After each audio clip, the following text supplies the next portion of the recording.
Hi, everyone. Thank you for joining us here at Thrivent Asset Management in Minneapolis, Minnesota. I'm Jeff Branstead, a manager on our multi-asset model portfolio program here. With me here is Steve Lowe, our Chief Investment Strategist, and David Royle, our Chief Investment Officer. Let's talk a little bit about what's been going on in Europe, specifically Russia's invasion of Ukraine, and how that's been impacting both the European markets and the broader global markets. I can start with that.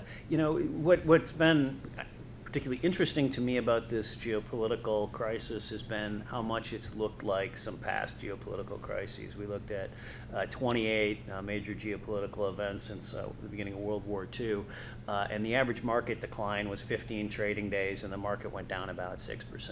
And that's kind of what we've seen here. The market bottomed, the second week of March. The invasion was February 24th, and even if you go back a couple weeks before the invasion, because the market tends to decline a bit in advance of these events, the total market decline to the bottom was about 8%. So however you slice and dice the timing, the market decline, the market reaction looked a lot like many other geopolitical crises. The exception in these types of events is, and we saw this in the 70s with the Arab-Israeli war and the oil embargo, is when the event itself leads into a recession.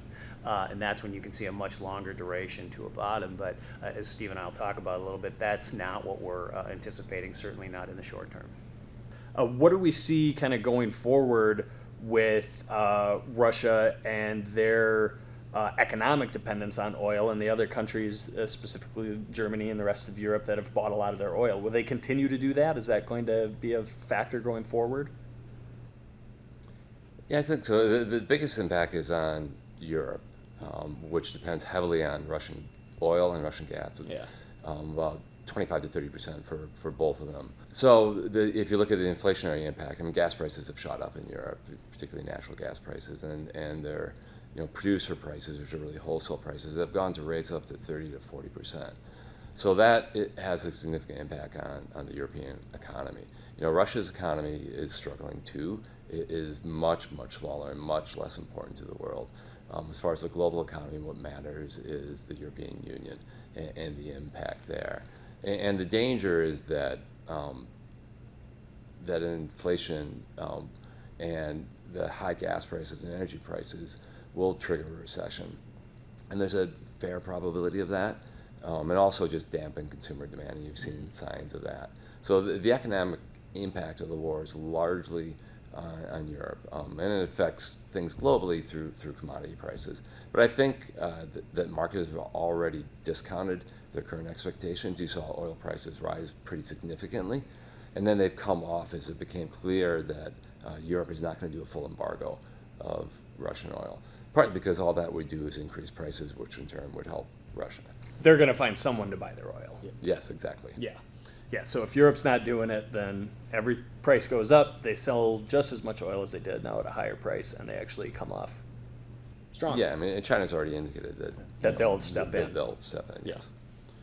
What happens under a scenario if Russia escalates further and drags NATO in? That's obviously probably the worst case scenario. Or what happens if there is a resolution relatively quickly, whether that's positive or negative for Ukraine and the rest of Europe, but at least a cessation of hostilities? Well, I think dragging NATO in would be one of the worst outcomes, because that would involve a European war, essentially, and potentially drag the U.S. into direct conflict with Russia, and Western Europe with the direct conflict in Russia. That's a possibility. It's more of a tail risk, and so the probability is relatively low. But if you did see that, that would impact markets very significantly. Yeah. And it would, for sure have a recession within Europe, and markets, I think, would struggle globally. But that's not our expectation. That's more of a tail risk. But there is a risk, and that's there always is. Conflicts are very hard to predict. On the positive side, I think it would depend on what a settlement looked like. Yeah.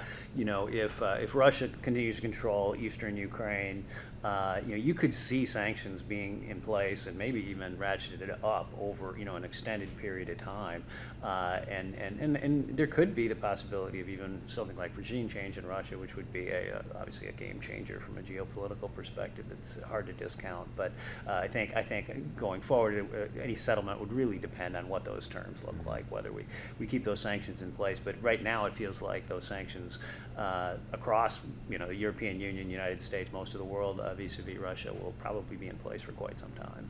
And I think right now the most likely scenario is just a continuation of the war. I mean, the Ukraine and Russia were in peace talks, and Putin's kind of pulled back, particularly as the Ukraine resistance has increased. So we're probably in a state in the near term where the war just kind of grinds forward. Yeah.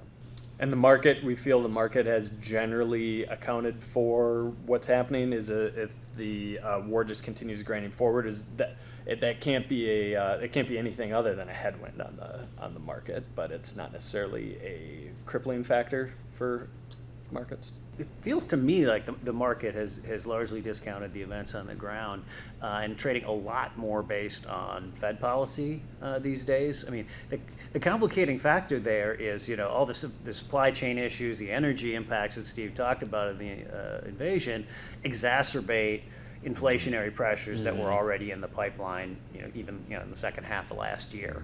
And so, how much does that, when the market, when rates shoot up and, technology stocks, for example, are challenged to longer duration equities, is that due to the war? Is that due to inflation? It's probably a combination of those two. There's a bit of a cycle.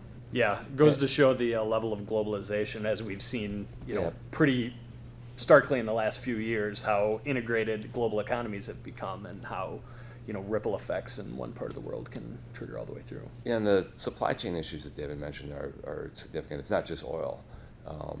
Russia is a major producer of metals. Some of these metals go into things like batteries that go into electric vehicles.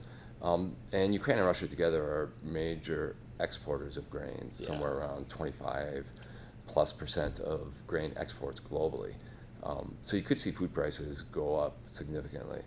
And that has an impact, particularly in emerging market countries where the percentage of a consumer's income spent on food is very large. And there's a saying that energy higher might create a recession over time. Food prices getting significantly higher in some countries, that creates social unrest. Yeah. David, Steve, thank you both for your insights, and thank you all for taking the time to join us today. We'll see you next quarter.